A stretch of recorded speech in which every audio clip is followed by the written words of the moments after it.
Today, we're going to build the Star Destroyer using 19 LEGO pieces. These are all the pieces you are going to need. In the description of this video, I left the piece names, count, and design IDs.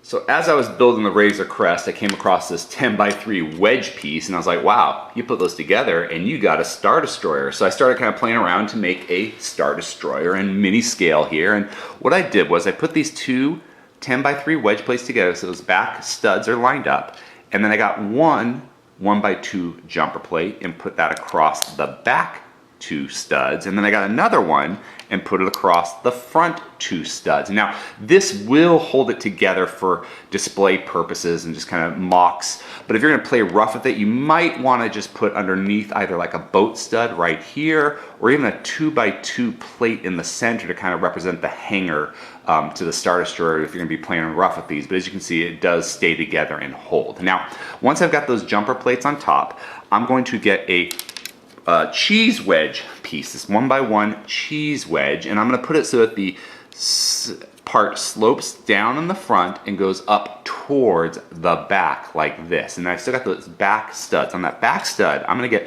two 1x1 plates and just put those on that back stud so that they kind of become even with that cheese wedge slope.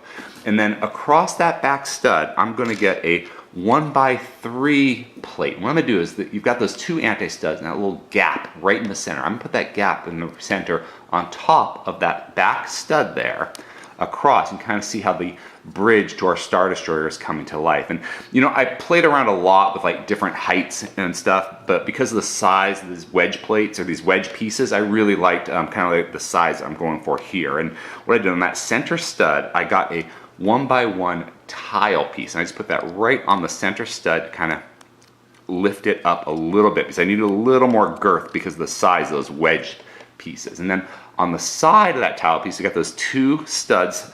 I got two more 1x1 plates and just put those on each end to kind of even out the height of our bridge or command center of our Star Destroyer like this. And now we've got to get the shield generators on the top. And to do that, we're going to just get these 1x1 round plates and just put those right on those top studs to create the shield generators to our Star Destroyer. And I really liked this look, but I wanted to give it some engines in the back so it didn't look so plain. And to do that, I got these 1x2 inverted brackets. So the 1x2 inverted brackets, and unfortunately they don't make a 1x2, 1x4 inverted bracket that I could find. So I just got these two and I put them on the back and underneath so that they go on the center line here, kind of line up and are even across the back. And then as we've seen with a lot of Star Destroyer, mini Star Destroyers and micro Star Destroyers, on these center two studs, I got a 1x2 jumper plate.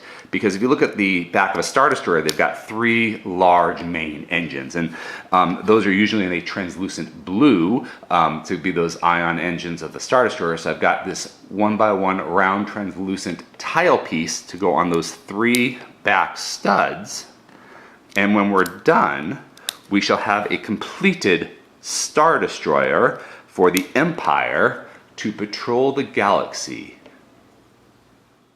If you enjoyed this video, please subscribe or check out some of our other videos. Until next time, let's keep building together.